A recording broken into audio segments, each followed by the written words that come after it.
Hello, everyone. I hope you're doing well. I hope you've had a good week. I hope you'll have a wonderful Shabbos. This week's Erev Shabbos video Dvar Torah is sponsored anonymously with Hodah to Hashem and Brachos for lasting peace for Klal Yisrael. And as always, we take a moment Friday afternoon to daven that this upcoming week should be a good week, a blessed week for the entire Jewish people, especially for everyone in the land of Israel, and especially Hashem should protect and make successful all of those who are fighting and placing themselves in danger on behalf of the entire Jewish people. There are numerous stories, small stories in this week's Parsha, and unfortunately, it is the beginning of the downward motion as the complaints of the Jewish people increase. The Jewish people in one part of our Parsha complain bitterly about the food. They don't like the man, they want meat, and it really breaks Moshe's spirit. He is just totally overwhelmed. He is so upset, totally disillusioned. And so Hashem tells Moshe, you need some help. And so I'm asking you, I'm telling you, the new plan is that you should gather Shivim Zekanim, 70 elders, and they will support you in the leading of the country. And in fact, that is what the Torah describes. The Shivim Ish HaZekanim gather at the Ohel Moed. The divine spirit rests upon Moshe and overflows unto them. However, Vayisharu Shnei Anashim B'Machaneh, there were two individuals, two elders it would seem, who remained in the camp, who did not go to the Ohel Moed, one named Eldad and the other named Medad, and the Spirit rested upon them, Vayisnabu B'Machaneh, and they are prophesizing in the camp, away from the central location of the official body of the 70 elders.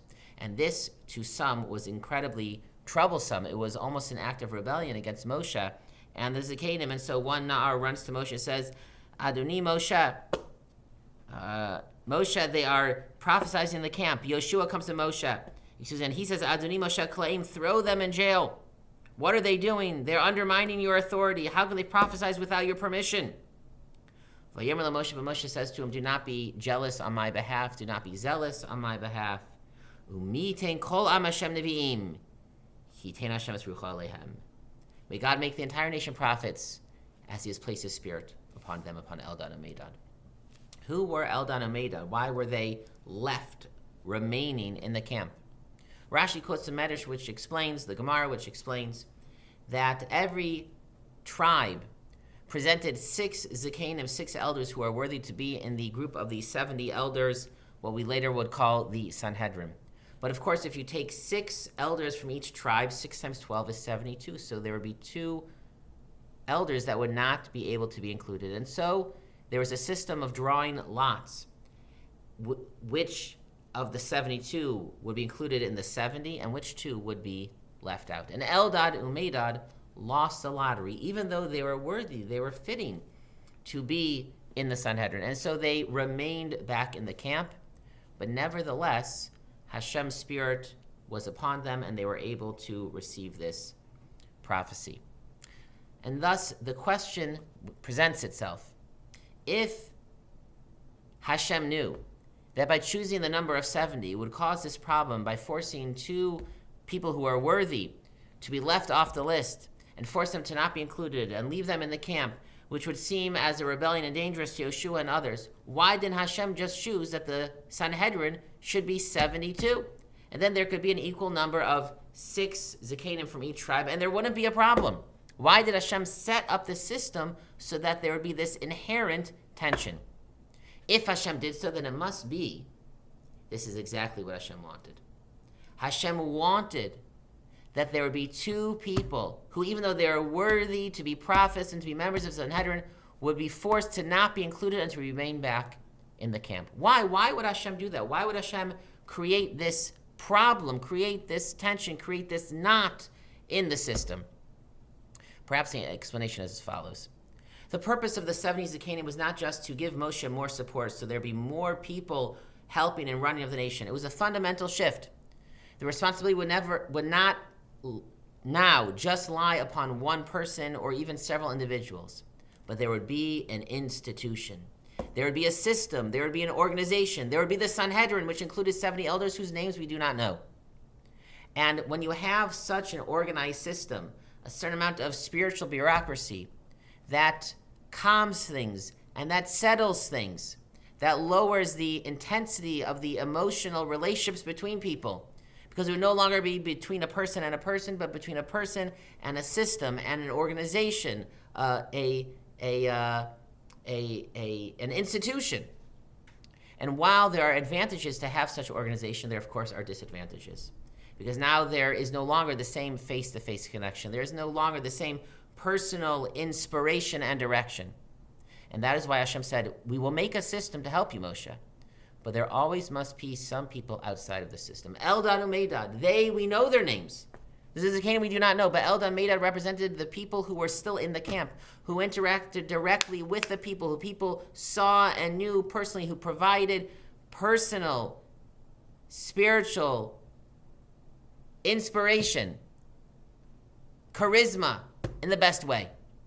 There needs to be a system and organization, but there also needs to be people and points of connection outside of it. And this is a balance. This is a balance in any system. It's a balance in the system of the Torah. We need to have the official organization. We need to have the institutions. But we also need to have the people, the individuals who are alive, who exist outside of it.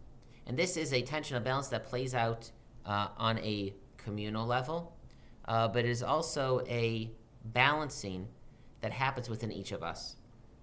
On the one hand, we need to support our community, its institutions, its organizations, whether that means showing up for Minyan, whether it means supporting in various ways, whether it means volunteering. We have to understand that even if there's a certain aspect, a certain program, a certain davening style, which is not my exactly preferred way, but I have to support the organization, the system, because without it, everything will fall apart. We can't all just do what we like. And so we need to show up. We need to be part of the institution, the organization, the official process. But at the same time, that is not enough. If we just support the organization, if we just support the klal, the tzibor, we lose something in terms of our personal connection, our sense of meaning and fulfillment and purpose.